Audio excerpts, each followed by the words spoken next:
Hi, I'm Charlie, this is Stevie. We are chilling popcorn. Welcome to another Freddy Thursday. So it's October, it's Halloween, and we are celebrating the 40th anniversary of the release of the original Nightmare on Elm Street by rewatching some of the movies, not all of them. Some of them will be covered in our Bad Movie Monday, so check out that playlist. Over to you. So we are going to the final entry in the Freddy timeline, the original Freddy timeline with Freddy's Dead: A Final Nightmare. Yeah. Released in 1991 in the USA and 92 in the UK. I remember it very well. Yeah. I skipped work to actually go and see it at the cinema because there's no cinema in the area where I lived, and I actually got as lucky enough to meet Robert Englund when he was promoting the movie. So I have a really nice couple of nice autographs. So it was. This was made on a budget of $11 million and had a worldwide gross of $34 million. Directed by Rachel Talalay, and this was her directorial debut. Now she went on to direct 3 of my favourite Doctor Who episodes: Heaven Sent, Hellbent, and Twice Upon a Time. She's really progressed as a brilliant director. So over to you. What did you actually think of Freddy's Dead: The Final Nightmare? It's hard because I actually quite enjoyed it. I watched it on my own without you this time because you rewatched it. So I was busy, and it was good. Yeah, it was a bit. Didn't have as much scare factor in it as the other films, and if I'm right, this is the only film where Freddy doesn't actually use his glove to kill anyone. But Maggie Catherine does to kill him. Yes. And she puts spike bomb in him. Yes. Spoilers towards the end if you you should know this coming to these. Yeah, you should do, yeah. But yeah, it's the only one where he doesn't actually use his glove to kill anyone, which is quite interesting. Yeah. But it is more cartoonish. This is the problem with this movie. Yeah. I was going to go, it's a cartoon movie. It is. It's, it went from being horror to horror with elements of comedy to comedy with a little bit of horror in it. Now, if you look at around about a similar sort of time frame, you've got Evil Dead, which was horror. Yeah. Then you've got Evil Dead 2, which is horror with comedy, just like Elm Street to Elm Street 4. Yeah. Then you've got the Army of Darkness was a comedy with horror, but it works because there's a progression and how it works. But when you make Freddy more of a cartoon character, it really and it was so bright. I just want to say at the time when it came out, it was so when it came out at the time, I really enjoyed this. I remember sitting in the cinema going, "This is great," and you really absolutely loved the movie, sitting there.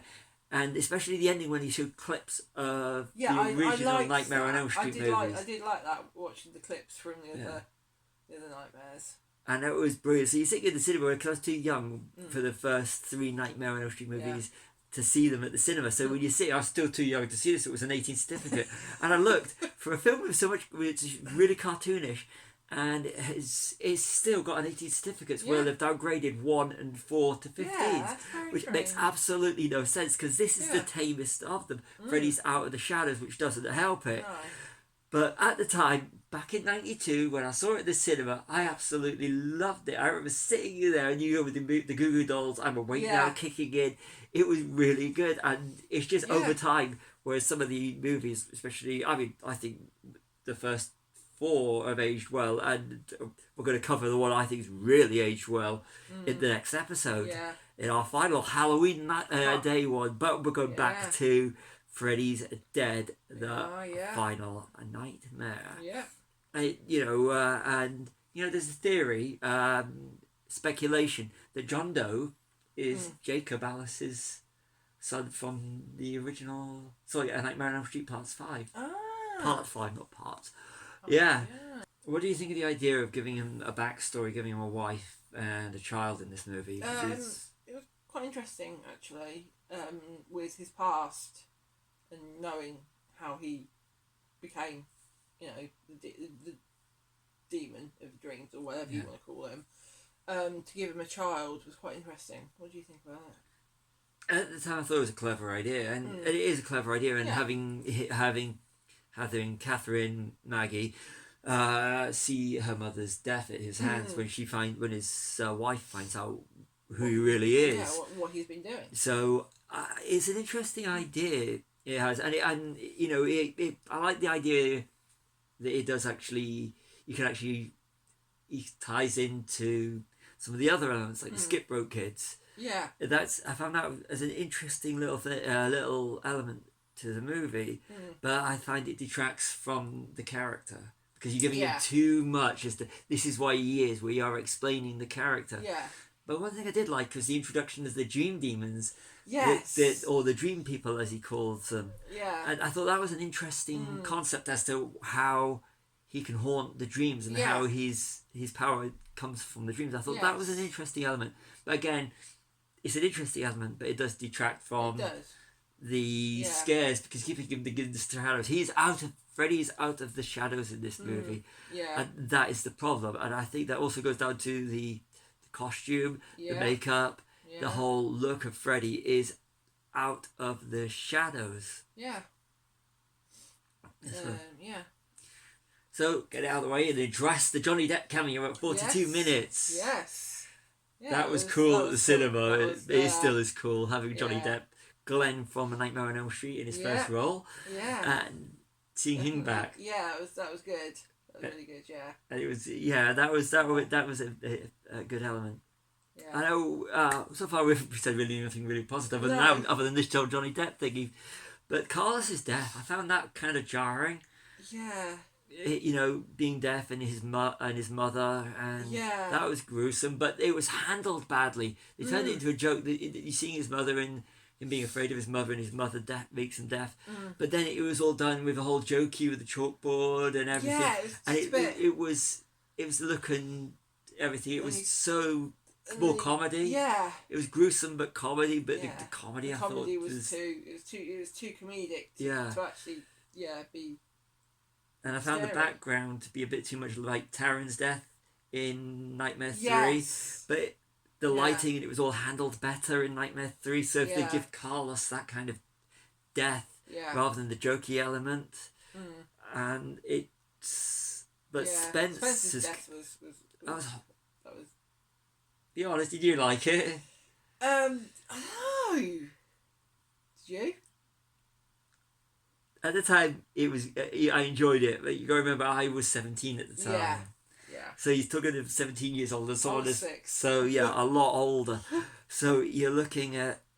It's now aged badly. It's like the audience. It's like whereas with movies, like you got Nightmare 4, I'm going to say Nightmare 4 at a push, but Nightmare to Nightmare 3, it's kind of like the audience has grown with it, and it's sort of like it's got to grow, and but this one is kind of like saying, we've got the old audience in there, you've got the core audience that's going to return, but let's go for an even younger audience. And I thought it was too jokey with the video games and everything, and the whole brightness of Freddy in the whole movie is terrible.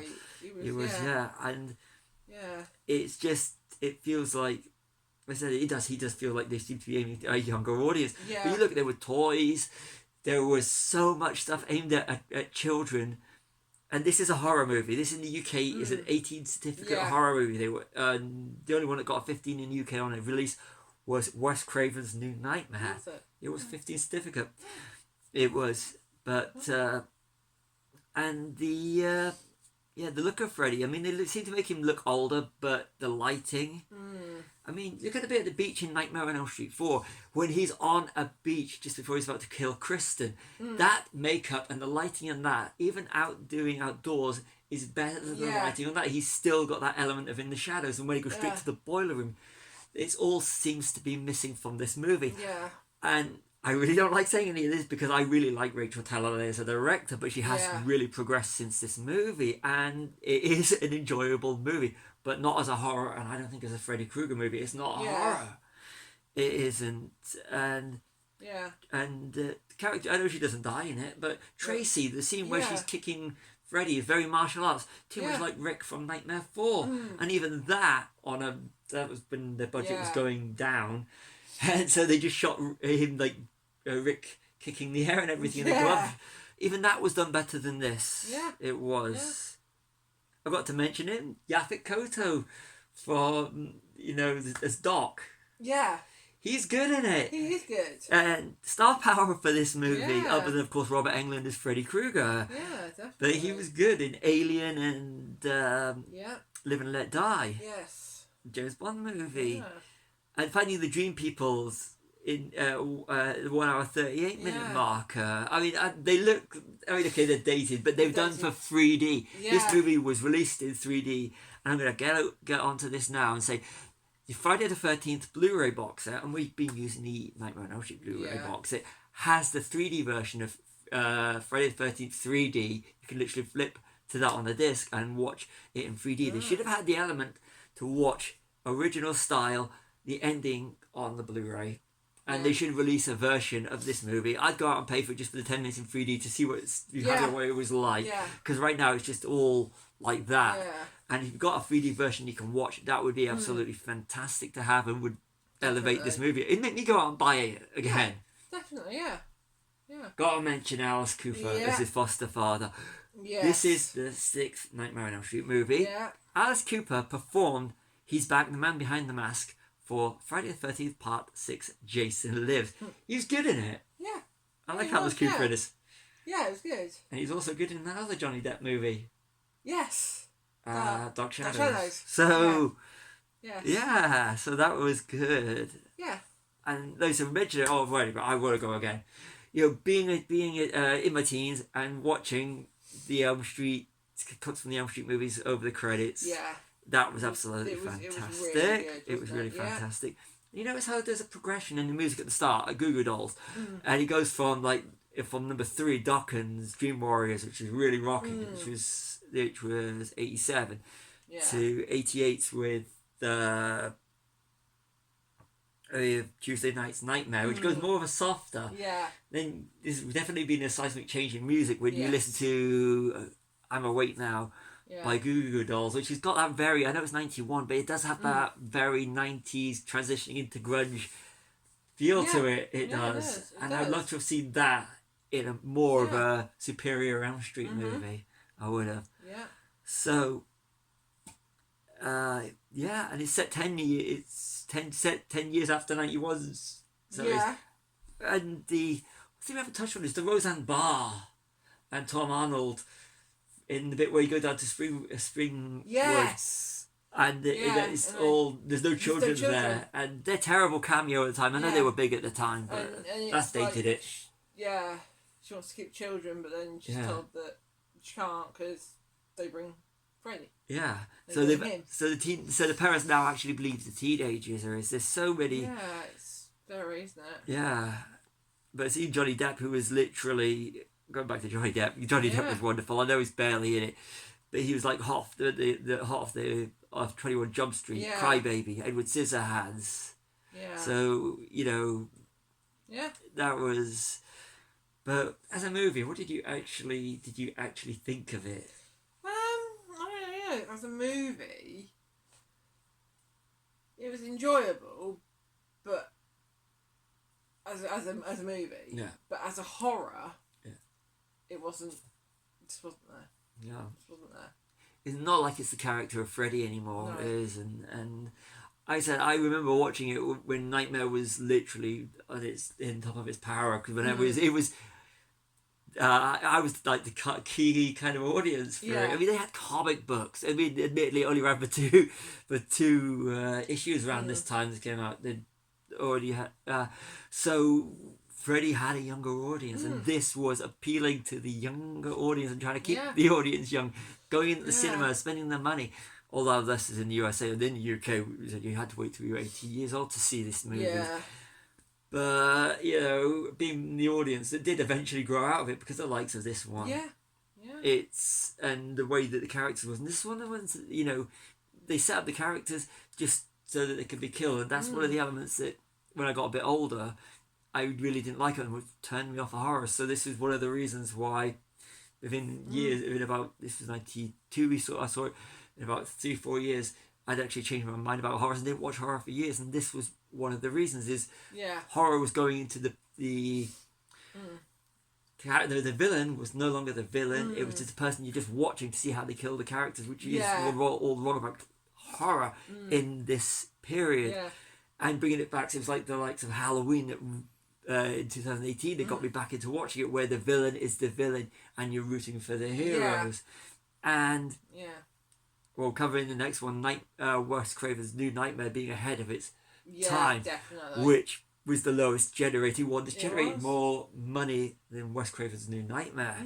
It did, which that in itself is we'll be discussing the next week. But it's an interesting one if you haven't seen it and you want to see a watered down Elm Street movie.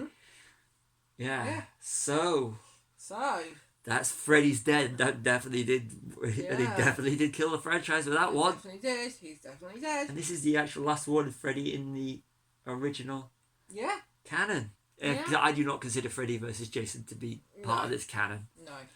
So over to you for the sign off. So I've been Charlie. It's been Stevie. Watch the popcorn. Like and subscribe, and join us next week for our final Freddy Thursday.